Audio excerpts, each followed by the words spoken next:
हमारे साथ मौजूद हैं उत्तर प्रदेश के बेसिक शिक्षा मंत्री सतीश द्विवेदी जी। उनसे जानते हैं कि जिस तरह से आज उत्तर प्रदेश की छवि बदल रही है, उत्तर प्रदेश में ऐतिहासिक फैसले हो रहे हैं, ऐसे में किस तरह से उत्तर प्रदेश का विकास हो रहा है, हम उनसे जानते हैं। सबसे पहले तो इन 24 न्यूज में आपका स्वागत है सर। क्या कहेंगे आज जिस तरह से उत्तर प्रदेश सरकार कई ऐतिहासिक फैसले ले रही है और अब जिस तरह से उत्तर प्रदेश में अयोध्या मामले की जो है अब कहीं ना कहीं पूरी तरीके से मामला साफ हो चुका है और जल्द ही मंदिर निर्माण होने की भी बात की जा रही है, लेकिन एक तरफ जहां है मुस्लिम पक्ष फिर से पुनर्विचार याचिका दायर करने की बात कर रही है, क्या कहेंगे?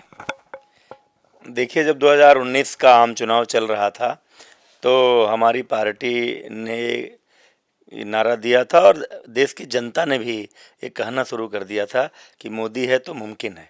और हम ये देख रहे हैं कि आज़ादी के बाद की ऐसी ऐसी समस्याएं जिनके समाधान की उम्मीद देश की जनता ने छोड़ दी थी, मोदी जी के नेतृत्व में दोबारा सरकार बनने के बाद ऐसी सभी समस्याओं का समाधान हो रहा है। और यही स्थिति इस समय उत्तर प्रदेश में है। पिछले 2.5 वर्षों से जब से उत्तर प्रदेश में योगी सरकार आई है, जिन चीज़ों के बारे में लोग सोचते भी नहीं थे कि यह भी उत्तर प्रदेश में हो सकता है, वो सब चीज़ें हो रही हैं। आपने देखा पहली बार, इसीलिए लोग कहते थे, इसलिए भी न्यायालय फैसला नहीं करता है राम जन्मभूमि के बारे में कि कानून व्यवस्था कैसे बनी रहेगी, दो समुदायों के बीच का संघर्ष हो सकता है। और आपने देखा योगी सरकार के नेतृत्व में पूरी सरकार ने, पुलिस ने किस तरह से, मतलब छोटी छोटी बातों की प्रतिक्रिया में जो घटनाएं हो जाती हैं वो इतने बड़े निर्णय के बाद नहीं हुई। पूरे प्रदेश में अमन चैन शांति है, क्योंकि उत्तर प्रदेश की योगी सरकार उत्तर प्रदेश को विकास के रास्ते पर ले गई है। पहली बार उत्तर प्रदेश में यूपी इन्वेस्टर्स समिट में 4,68,000 से अधिक का एमओयू साइन हुआ। 2.5 लाख से अधिक के इन्वेस्टमेंट के प्रोजेक्ट जमीन पर शुरू हो गए, उस पर काम शुरू हो गया। विभिन्न विभागों में रुकी हुई भर्तियां पूरे पारदर्शी ढंग से चल रही हैं। गरीब परिवार का भी जो प्रतिभाशाली नौजवान है वो बिना 1 रुपया खर्च किए नौकरी प्राप्त कर रहा है। कहीं कोई भ्रष्टाचार का आरोप नहीं है। किसानों को लेकर हो, महिलाओं को लेकर हो, हर दिशा में काम हो रहा है। पिछले 2.5 साल में गरीबों के लिए प्रधानमंत्री आवास योजना के तहत योगी सरकार ने 12 लाख आवास बना दिए, जो जब तक अखिलेश यादव जी की सरकार थी तब तक एक भी आवास नहीं बना था। 8 करोड़ से अधिक शौचालय बना दिए हम लोगों ने उत्तर प्रदेश में। हर गांव में बिजली पहुंचा दी प्रधानमंत्री सौभाग्य योजना के तहत। हर घर को बिजली पहुंचा दी। पहले होता था उत्तर प्रदेश के कुछ जिलों में जो तत्कालीन सत्ताधारी दलों के नेतृत्वकर्ताओं का जिला होता था, वहां बिजली मिलती थी। आज पूरे प्रदेश के जिला मुख्यालयों में लगभग 24 घंटा, तहसील मुख्यालय पर लगभग 20 घंटा, ग्रामीण क्षेत्रों में भी लगभग 18 घंटा बिजली पहुंच रही। आज उत्तर प्रदेश में कानून का राज है। कोई किसी की जमीन, मकान, दुकान कब्जा नहीं कर सकता। महिलाओं के अपहरण नहीं हो रहे हैं। लड़कियों के आबरू के साथ कोई खिलवाड़ नहीं कर सकता है। आज पूरा प्रदेश अमन चैन की राह पर चल रहा है। बड़ी बड़ी सड़कें बन रही हैं, 14 लेन की, 12 लेन की, 8 लेन की। अभी पूर्वांचल एक्सप्रेस वे हमारा बनने जा रहा है। जो पशु इधर उधर घूमते थे उनके लिए आश्रय स्थल बन रहे हैं।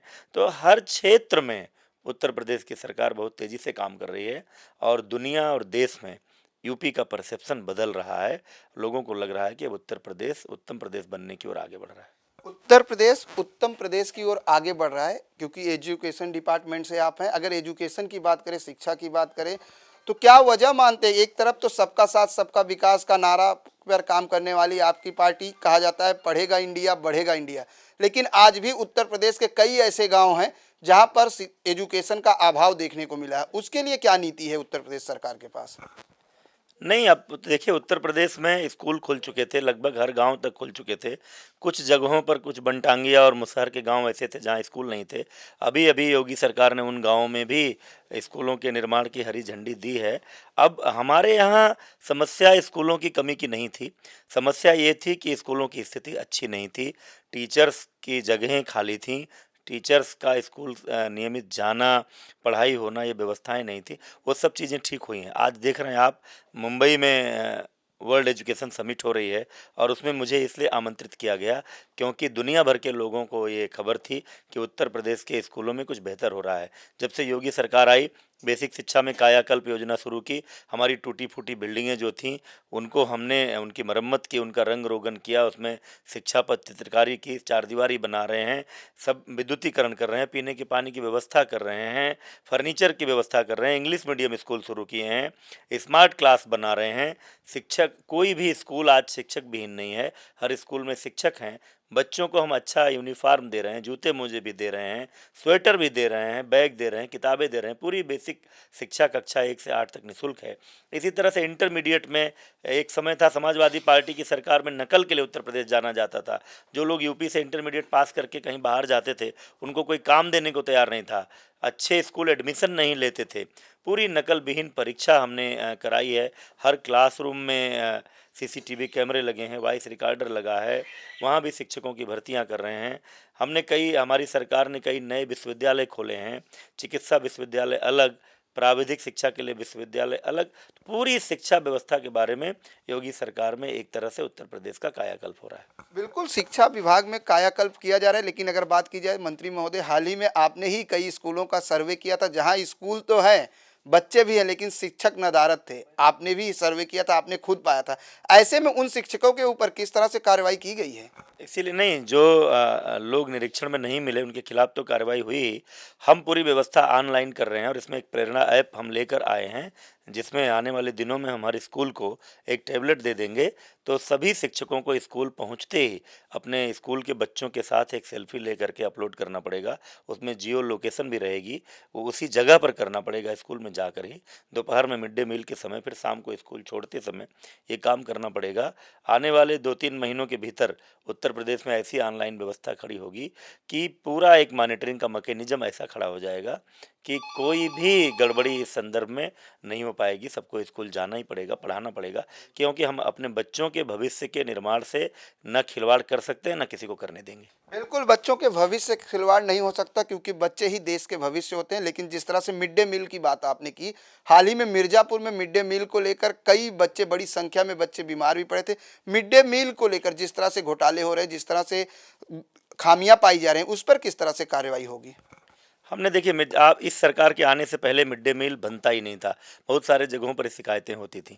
आज उत्तर प्रदेश में कोई भी स्कूल ऐसा नहीं मिलेगा आपको जहाँ से ये शिकायत आए कि नहीं बनता है। उसकी गुणवत्ता को लेकर के, मेन्यू को लेकर के कई बार शिकायतें होती थीं। तो मैंने तो विभाग में पद संभालते ही आप उसी रात एक घटना आई मिर्ज़ापुर की, नमक रोटी परोसे जाने की। तुरंत रसोइया से लेकर बीएसए तक सबके ऊपर कार्रवाई हुई और उसके बाद से हमने परमानेंट फ्लाइंग स्क्वाड का गठन कर दिया हर मंडल में एडी बेसिक के नेतृत्व में। वो स्वयं भी निगरानी करते रहते हैं, देखते रहते हैं। किसी के एक फ़ोन कॉल पर, मीडिया में दिखाई गई किसी खबर पर, अखबार में छपी हुई किसी खबर को संज्ञान पे लेकर के तुरंत वहाँ पहुँचते हैं, निरीक्षण करते हैं। अब ये डर है हमारे सभी स्कूलों में कि अगर कहीं पर भी मिड डे मील के मामले में कोई शिकायत मिलेगी तो सरकार तुरंत कार्रवाई करेगी, क्योंकि योगी सरकार भ्रष्टाचार के प्रति जीरो टॉलरेंस की नीति से चल रही है। और हमारे जो बेसिक शिक्षा के स्कूल हैं, उन बच्चों को अच्छी सुविधा मिले, अच्छी पढ़ाई मिले, इसको लेकर माननीय मुख्यमंत्री जी स्वयं बहुत चिंतित रहते हैं और वो चाहते हैं कि उत्तर प्रदेश के सरकारी स्कूलों की स्थिति इतनी अच्छी बने कि केवल गरीबों के बच्चे ही वहाँ ना पढ़ें, केवल मजबूर लोगों के बच्चे ना पढ़ें, बल्कि संपन्न अभिभावक भी अपने बच्चों को वहाँ भेजना चाहे, ऐसा हो। और उनके इसी मिशन को पूरा करने में हम सभी लगे हैं। बिल्कुल, मिशन तो पूरा करने में लगे हैं। जिस तरह से आपने अपने बयान में कहा कि आज यूपी में जो है क्राइम रेट काफ़ी कम हुआ है, महिलाएं सुरक्षित हैं। लेकिन अगर बात करें तो कांग्रेस की महासचिव प्रियंका गांधी ने कहा है कि जब से प्रदेश में योगी सरकार आई है, तब से लगातार क्राइम रेट बढ़ गया है, गुंडागर्दी बढ़ गई है। क्या कहेंगे? अब प्रियंका जी और मायावती जी के बातों का क्या जवाब दिया जाए। ये लोग दिल्ली में बैठे रहते हैं और वहीं से सुनी सुनाई बातों के आधार पर ट्वीट करते हैं। प्रियंका जी अगर नहीं उत्तर प्रदेश, अमेठी और रायबरेली ही रेगुलर आती तो उनको पता चलता कि योगी सरकार में कानून व्यवस्था किस तरह से सुधरी है।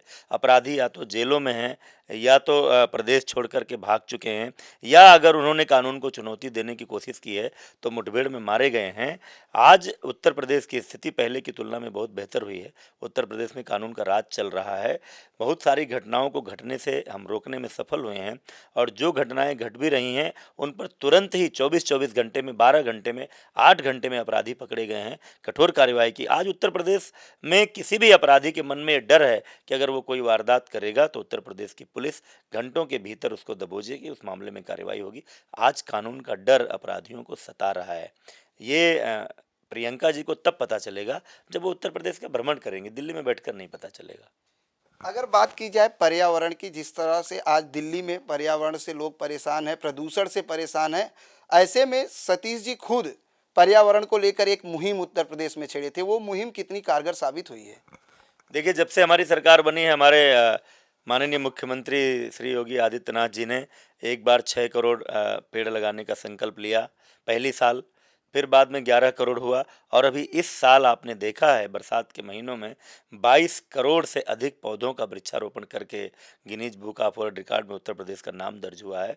हमारी सरकार लगातार प्रयास कर रही है कि पर्यावरण के प्रदूषण को कम किया जाए। उत्तर प्रदेश में जो वनीकरण का प्रतिशत है वो कम है, उसको बढ़ाया जाए। किसान पराली ना जलाएं, उसको लेकर भी इस बार प्रशासन के स्तर पर सतर्कता बरती गई है। तो हम उत्तर प्रदेश में पूरी कोशिश कर रहे हैं कि उत्तर प्रदेश की पर्यावरण की स्थिति ठीक रहे और उत्तर प्रदेश के कारण देश के पर्यावरण पर भी कोई बुरा प्रभाव ना पड़े, इसके लिए हमारी सरकार प्रयास कर रही है। सबसे बड़ा मुद्दा इस समय देश में एनआरसी का है। एनआरसी असम में लागू होने के बाद लगातार लोगों के मन में हर प्रदेश में ये सवाल उठने शुरू हो गए हैं। ऐसे में यूपी में भी बीच में खबरें आ रही थी कि एनआरसी लागू हो सकती है, क्या कहेंगे? केंद्र सरकार का विषय है और अभी अभी आपने देखा है, कल ही संसद में हमारे माननीय गृह मंत्री श्री अमित शाह जी ने कहा है कि पूरे देश में एनआरसी को लागू करेंगे, क्योंकि इस देश में क्या है कि ये देश धर्मशाला हो गया था। कोई भी कहीं से आए और रह जाए, यहाँ पर बस जाए, राशन कार्ड बनवा ले, वोटर आईडी बनवा ले, वो इस देश की सुरक्षा के लिए भी खतरा था। और इतनी बड़ी जनसंख्या वाला देश, जहाँ पहले ही ये समस्या थी कि हम अपने हर नागरिक को गुणवत्तापूर्ण जीवन कैसे उपलब्ध कराएं, ऐसे में दूसरे देशों के कोई घुसपैठिया के रूप में आकर के यहाँ रहे, हमारे ऊपर बोझ बने, यह भी ठीक नहीं था। इसलिए उन्होंने तो कह दिया कि पूरे देश में एनआरसी लागू करेंगे। कौन भारत का जेन्युइन सिटीजन है उसके बारे में पता करेंगे, ये तो स्पष्ट हो गया। जिस तरह से आप मुंबई में हैं, अगर महाराष्ट्र की बात करें तो महाराष्ट्र में सरकार बनाने को लेकर लगातार उठापटक चल रही है। ऐसे में क्या कहेंगे, महाराष्ट्र के राजनीति को लेकर क्या कहेंगे? अब देखिए, पहले भी ऐसा इस देश में बीच में गठबंधन के सरकारों के दौर में होता रहा, लेकिन जब से केंद्र में मोदी सरकार आई तब से यह देश राजनीतिक स्थिरता को देखने लगा और तभी से देश विकास के पथ पर आगे बढ़ रहा है। नहीं तो केंद्र सरकार भी कई बार 6 साल का एनडीए की सरकार का दौर छोड़ दिया जाए तो उसके पहले लगातार अस्थिर होती रही। और एक बात, इतिहास इस देश का साक्षी है, जब भी किसी गठबंधन सरकार में कांग्रेस शामिल हुई है तो वह सरकार, उसका जीवन बड़ा छोटा रहा है, बहुत अस्थिर सरकार रही है। वह सरकार देश और प्रदेश के लिए हानिकारक रही है और एक बार फिर उस राजनीतिक विडंबना का शिकार महाराष्ट्र होने जा रहा है। एनसीपी और कांग्रेस के भरोसे जो सरकार शिवसेना बनाने जा रही है वो कुछ ही दिनों की मेहमान रहेगी और दुर्भाग्य होगा कि जितने दिन तक वो सरकार चलेगी, पिछले 5 साल में महाराष्ट्र के विकास के लिए जो देवेंद्र फडणवीस की भाजपा सरकार ने प्रयास किए हैं, उन प्रयासों को धक्का ही लगेगा। ज़्यादा दिनों तक ये प्रयोग सफल नहीं होगा। चलिए, आखिरी सवाल, यूपी में महिला एजुकेशन को लेकर क्या बड़े कदम उठाने वाली है सरकार आने वाले समय में? नहीं, हमारे यहाँ महिला शिक्षा की पूरी व्यवस्था इस समय है। हमारे बेसिक शिक्षा से लेकर उच्च शिक्षा तक लड़कियां बड़ी संख्या में, अब कोई लड़की हमारी स्कूल से क्योंकि बाहर। आपसे पिछली सरकार लड़कियों को बढ़ावा देने के लिए साइकिल, लैपटॉप बांटे जा रहे थे, इस सरकार में क्या योजना है? नहीं, पिछली सरकार के बारे में टिप्पणी नहीं करना चाह रहा हूँ। वो लैपटॉप शिक्षा को बढ़ावा देने के लिए किए बांटे जा रहे थे या कुछ लोगों की जेबें भरने के लिए बांटे जा रहे थे। हमारी सरकार भी तमाम तरह से प्रोत्साहन दे रही है। अभी उत्तर प्रदेश में बेसिक शिक्षा में 50 लाख छात्रों की संख्या बढ़ी है। जो बच्चे बाहर थे, आउट ऑफ स्कूल थे, वो स्कूल में आए हैं। लड़कियों को इंटरमीडिएट तक की निःशुल्क सुविधा दी जा रही है।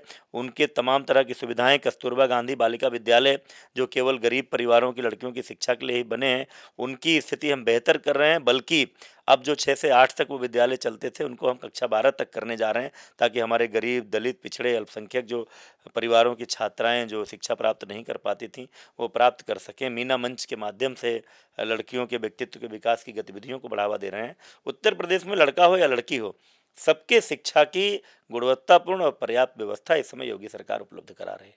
शिक्षा के साथ साथ लोगों को पेंशन योजना भी योगी सरकार बड़ी जोर शोर में शुरू कर रही है। साधु संतों को भी पेंशन देने की बात सरकार ने की थी, क्या वो योजना जो है लागू हुई है? नहीं, हमारे यहाँ देखिए उत्तर प्रदेश में किसान सम्मान निधि जो केंद्र सरकार ने लागू की, साल में 6,000 रुपया देने की, और जो हमारे उत्तर प्रदेश सरकार ने किसानों का कर्जा माफ़ किया, इस तरह के तमाम सारे जन कल्याणी कदम उत्तर प्रदेश सरकार ने उठाए हैं। साधु संतों को पेंशन देने की बात नहीं थी, लेकिन साधु संत भी समाज की बेहतरी के लिए काम करते हैं, संस्थाएँ चलाते हैं। बहुत सारे ऐसे मठ मंदिर हैं जो गैर सरकारी संस्थानों के माध्यम से समाज में कोई शिक्षा के क्षेत्र में, कोई चिकित्सा के क्षेत्र में काम कर रहे हैं। उन सब लोगों को उनके इन अभियानों में सुगमता हो सके, इसके लिए सरकार ने उनको सहयोग करने की बात कही थी और वो चल रहा है। धन्यवाद हमसे बात करने के लिए। ये थे बेसिक शिक्षा मंत्री सतीश द्विवेदी जी, जिन्होंने बताया कि सरकार पूरी तरीके से उत्तर प्रदेश को उत्तम प्रदेश बनने के लिए अग्रसर है और लगातार इस पर प्रदेश के मुखिया योगी आदित्यनाथ काम कर रहे हैं। कैमरामैन सदानंद सेट्टी के साथ प्रदीप शर्मा, इन 24 न्यूज, मुंबई।